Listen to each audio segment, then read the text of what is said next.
Most business owners are actually better off in a job. I see so many business owners that go around and around and around. They never create any scale or any automation. So everything you do, always be designing a system so someone else can then do it. You must find people that are proven to do what it is that you need to do. Hiring right, crucial. Always, always, always have a trial.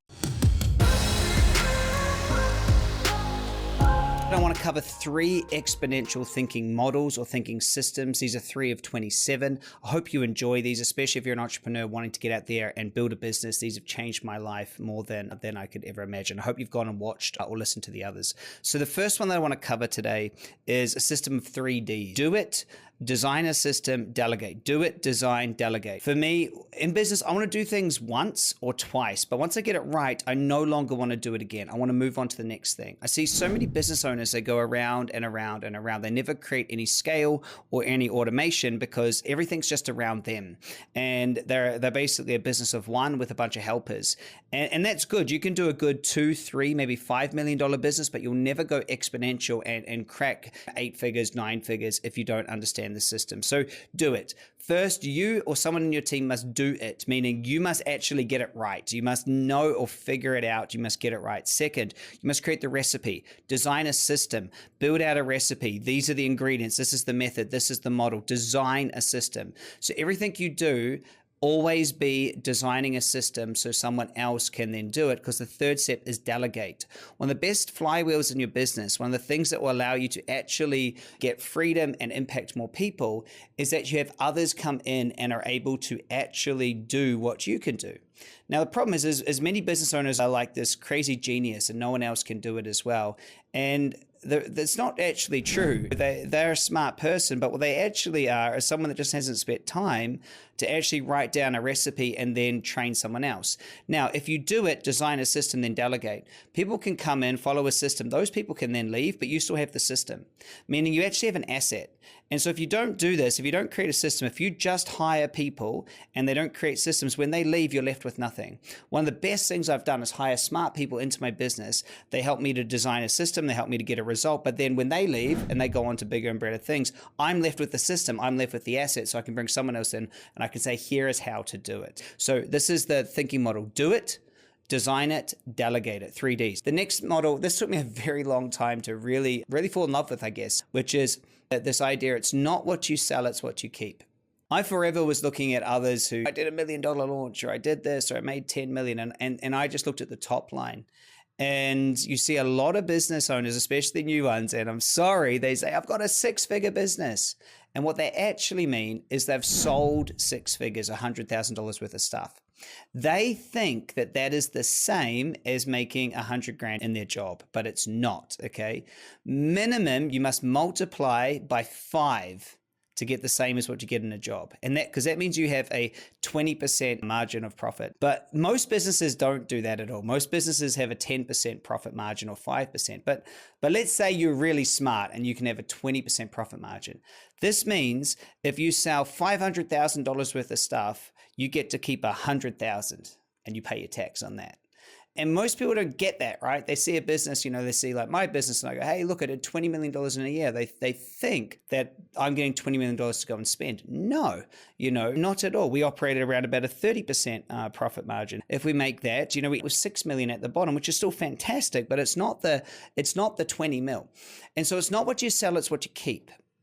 And many people that start out, they grow up in the employee world. And so they think, oh, cool. They think that 6 figures is a good number to hit. I even see coaches out there saying, I'll show you how to go and make 6 figures in a business. And I think 6 figures, that doesn't even pay one staff member. And so it's a really tough mindset to get around, is that 100 grand does nothing but to pay you. And so you need to at least be making enough that you're left with 100 grand, right? And so to me, honestly, the first million, you basically are not better than a job.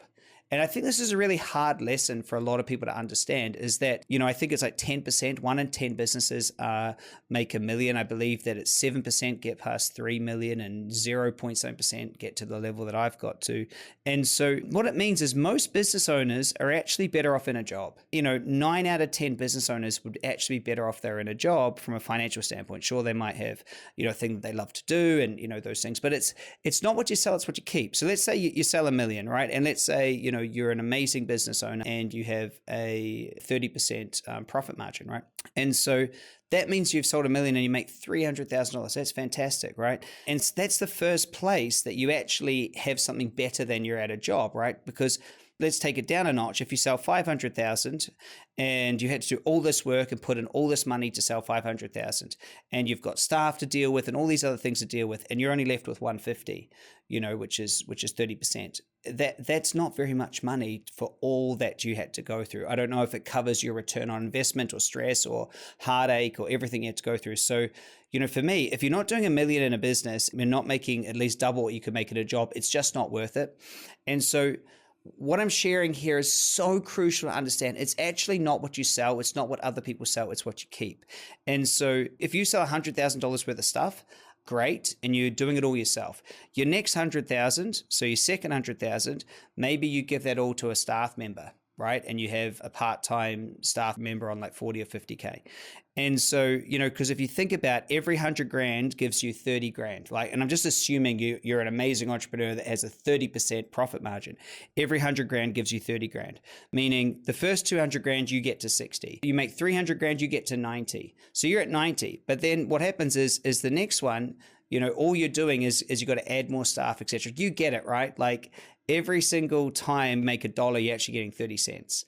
And so it's not what you sell, it's what you keep. And if you could do 30% like we do, you're freaking awesome. And it's an amazing margin, but most businesses don't. And so the first was do it, design a system, and then delegate, okay? Because if you want to have a business that scales, you need to delegate, which is why you don't get to keep all the money, because you're giving it to people to help you to do it. And so it's not what you sell, it's what you keep. And the last model for today is to understand the biggest problem that I've ever found is how to get the right staff.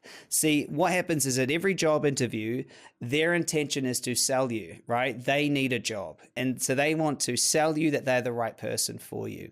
You need someone to do the job, right? And so you're out there looking, and it's basically all these people will turn up to their interview and they'll all just put their best foot forward because they want a job.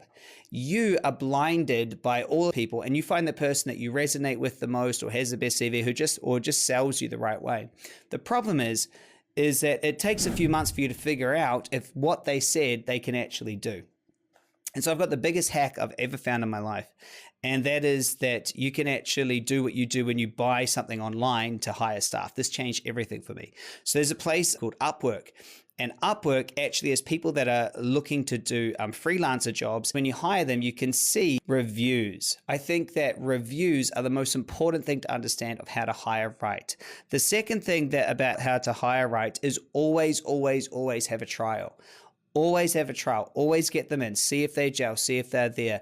I have found hiring to be the biggest challenge of my business. But if you can understand that if you hire the right people by first testing them and looking at reviews and calling references, you'll save yourself so much heartache.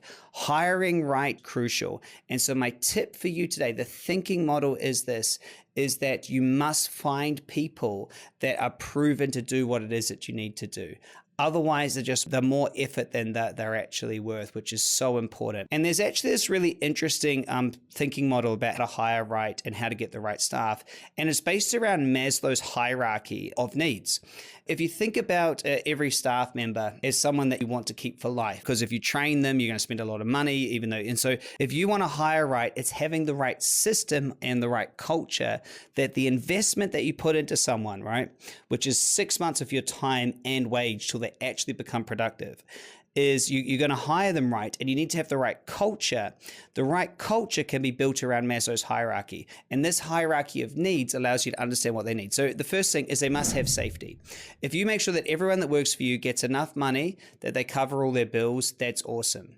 but you shouldn't really give them too much more than that. You should let them earn the rest of it through their performance. The second level is success, right? The second level is a place where you start to actually have success in the world, where, you know, love and these things. So if you give them a base and then you have performance-driven KPIs for the next level, it means they've got all their safety needs met and they can strive to have a really good life. Then you want a third level, which is self-actualization, which is where they get meaning and can make a ton more money. But if you structure it in this way and you hire the right person, you say you're on trial, this is going to be your base. If you do a good job, you'll get here. If you do a great job, you'll get here. You will find you'll have people striving to do the best job for you and not wanting to leave. I have found that having culture and having the right people in your business saves you a ton of money, but boy, are they difficult to find. So those are the 3 models for today. I hope you enjoyed it. The next models coming out is really important. The next 3, fabulous. So if you haven't checked out any of the other sessions, do, but the next one is going to really go away. Enjoy.